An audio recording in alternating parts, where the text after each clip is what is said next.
தமிழ்நாட்டு மக்களின் பணத்தில் கட்டப்பட்ட BIM Bharathidasan institute of management கல்லூரி ஒன்றிய அரசான பிஜேபி அரசு கீழே இருக்கக்கூடிய தர்மேந்திர பிரதான் இருக்கார் இல்லையா, உயர்கல்வித்துறை அமைச்சர். அவருக்கு கீழே இருக்கக்கூடிய சென்ட்ரல் யூனிவர்சிட்டி ஆஃப் தமிழ்நாடுக்கு டிரான்ஸ்ஃபர் செய்யப்படுதா, தாரை வார்க்கப்படுதா? இதை முதலமைச்சர் வேடிக்கை மட்டுமே பார்க்கிறாரா, பார்க்க போறாரா? உயர்கல்வித்துறை அமைச்சர் கோவி சீலியன் அவர்களுக்கு இது எதுவுமே தெரியாதா அப்படின்ற ஒரு கேள்வி இருக்கு. ரெண்டாவது, பிம்ம நிர்வகிக்கக்கூடிய போர்ட் ஆஃப் கவர்னன்ஸ், இப்ப இருக்கக்கூடிய அந்த நிர்வாக குழு, அதன் மீதும் பெரிய சந்தேகத்தை உண்டு பண்ணியிருக்கு. இது இர்ரெகுலர் பாடியோ அப்படின்ற கேள்வியை நமக்கு வச்சிருக்கு. இந்த ரெண்டு விஷயங்களை பார்க்க போறோம். ஒன்னு, போர்ட் ஆஃப் கவர்னன்ஸ். பிம்முடைய அசல் விதிப்படி 3 ஆண்டுகள் பொறுப்புல இருக்க முடியும். இந்த சொசைட்டி ஆக்ட் படி 3 ஆண்டுகள் பொறுப்புல இருக்க முடியும் போர்ட் ஆஃப் கவர்னன்ஸ்ல. மீண்டும் விரும்பினால் ஒன்ஸ் நீங்க இன்னும் 3 ஆண்டுகள் அங்க பதவியில பொறுப்புல இருக்க முடியும். ஆனா தற்போதைக்கு போர்டுல இருக்கக்கூடிய நபர்களாக ஆர்டிஐல கிடைக்கப்பட்ட தகவல், அதன் அடிப்படையில் பார்த்தா 7 பேருக்கு காலம் முடிஞ்சிருச்சு, எக்ஸ்பைரி ஆயிருச்சு, எக்ஸ்ட்ரீம் பீரியடே முடிஞ்சிருச்சு. ஆனா அதற்கு பிறகு, அதாவது மேக்ஸிமம் பீரியடே முடிஞ்சும் இன்னும் போர்டில் இருக்கிறதா பிம் சொல்லிக்கிட்டு இருக்கு. அப்போ அதெல்லாம் வேலிடா இல்லையா நமக்கு கேள்வி. ஒரு இர்ரெகுலர் கவர்னிங் பாடியை வச்சுட்டு இவங்க என்ன மாதிரி ரெசல்யூஷன் போட முடியும்? நாம சொல்லலைங்க. பைலாவுடைய ஆரம்ப கட்ட விதிகள் இருக்கு, பல்வேறு ஆரம்ப கட்ட ஆவணங்களையும் இது தெளிவாக இருக்கு. ஒன் மோர் டைம், அதாவது மீண்டும் ஒரு முறை நிர்வாக குழுல இருக்க முடியும் அப்படின்றது. கடந்த வருடம் ஆர்டிஐ வழியாக நமக்கு நிர்வாக குழு நபர்கள் அவர்கள் அந்த பொறுப்புக்கு வந்த காலங்கள் ஆர்டிஐல கிடைச்ச தகவல் படி காமகோட்டி 2011 இருந்து அதிகபட்சம் 2017 வரைக்கும் தான் பைலாப்படி இருக்க முடியும். இப்ப அவர் இருக்கிறார்னா சந்தேகம் வருமா வராது? எப்படி பைலாப்படி வர முடியும்? அதே போல பாலபாஸ்கர் 2012 இருந்து 18 வரைக்கும் தான் இருக்க முடியும். ஆனா அவர் இன்னமும் போர்ட் ஆஃப் கவர்னன்ஸ்ல இருக்கிறார். மோகன் பராசுரன் 2012 இருந்து 18 வரைக்கும் தான். சமீபத்துல தான் அவர் எடுத்திருக்கிறதா சொல்லப்பட்டிருக்கு.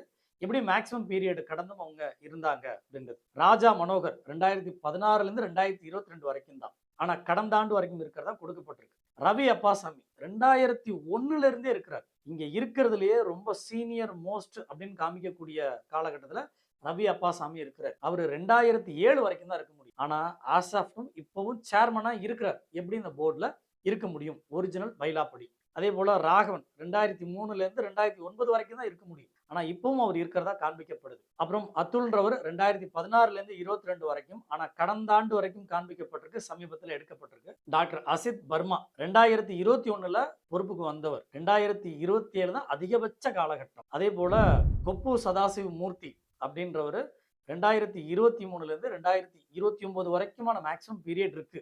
அவரு பெல்லோடைய எம்டி அண்ட் சேர்மன், டெல்லியில இருக்கக்கூடியவர்.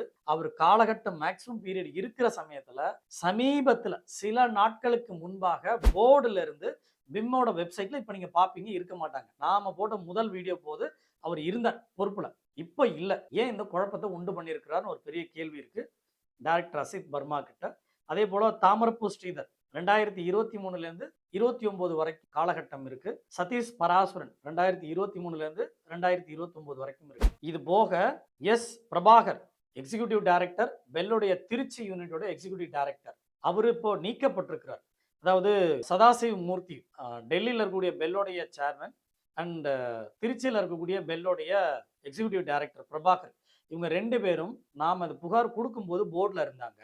இப்போ சமீபத்தில் சில நாட்களுக்கு முன்பாக இந்த பிம்மோட வெப்சைட்ல இருந்து எடுத்திருக்கிறாங்க, போர்ட்ல இருந்து எடுத்திருக்கிறாங்க. ஏன் இந்த குழப்பத்தை நம்ம உண்டு பண்றாங்க இந்த பிம் நிர்வாகம் அப்படின்றது நமக்கு பெரிய கேள்வியா இருக்கு. நீங்க பார்த்தது படி இந்த லிஸ்ட்ல இருக்கக்கூடிய 11-12 பேர்ல 7 பேருக்கு அதிகபட்ச காலமே முடிஞ்சிருச்சு. அவங்க எல்லாம் போர்ட்ல இருக்கிறதுக்கான காலகட்டமே முடிஞ்சிருச்சு. ஆனா போர்ட்ல இருக்கிறதா சொல்லப்படுது. இது எப்படி அசல் பைலாவுக்கு பொருந்தும்? அப்ப இவங்க போட்டிருக்கக்கூடிய தீர்மானம் மாணவர்கள் நலன் சார்ந்து தான் போட்டிருப்பாங்களா? நம்ம கேள்வி வருமா வராதா? அங்க இருக்கக்கூடிய ஃபண்டை வெளிப்படையா நிர்வாகத்துல சரியா கையாண்டிருப்பாங்களா? சந்தேகம் வருமா வராது? கட்டியிருக்கூடிய கட்டமைப்பு சட்டத்துக்குட்பட்டதா, கட்டப்பட்டதா அப்படின்னு பெரிய கேள்விகள் இருக்கா இல்லையா? இதெல்லாம் ஒரு இர்ரெகுலர் கவர்னிங் பாடியா இருக்கும் போது எப்படி பண்ண முடியும் அப்படின்னு நமக்கு கேள்வியா இருக்கு. இப்ப இந்த போர்டு மெம்பர்ஸ்னா வேலிடான போர்டு மெம்பரா? இந்த போர்டு வேலிடான போர்டா? நியாயமான சந்தேகம் தானே. அசித் கே பர்மா ஒருபோதும் தவறு செஞ்சேன்னு சொல்ல போறதில்ல, இல்ல இது தவறுன்னு சொல்ல போறதில்ல. அப்ப யாரு சொல்லணும்? யூனிவர்சிட்டி தான் சொல்லணும், தமிழ்நாடு அரசு தான் சொல்லணும். ஏன் வாய மூடிட்டு இருக்கீங்க? தமிழ்நாட்டு மக்களோட பணத்துல கட்டப்பட்ட கல்வி நிலையம், பி ஸ்கூல், இன்டர்நேஷனல் லெவல்ல பெயர் பெற்ற கல்வி நிறுவனம், பன்னாட்டு நிறுவனங்கள்ல உயர் பொறுப்புல இருக்கக்கூடியவங்க இந்த பி ஸ்கூல்ல இருந்து போனவங்க. ஆனா இன்னமும் இதுக்கு முடிவு தெரியாம குழப்பத்திலேயே வச்சிருக்காங்க. தமிழ்நாடு அரசு, அதுவும் உயர்கல்வித்துறைக்கு இதை விட வேற என்ன வேலையா இருக்க முடியும்?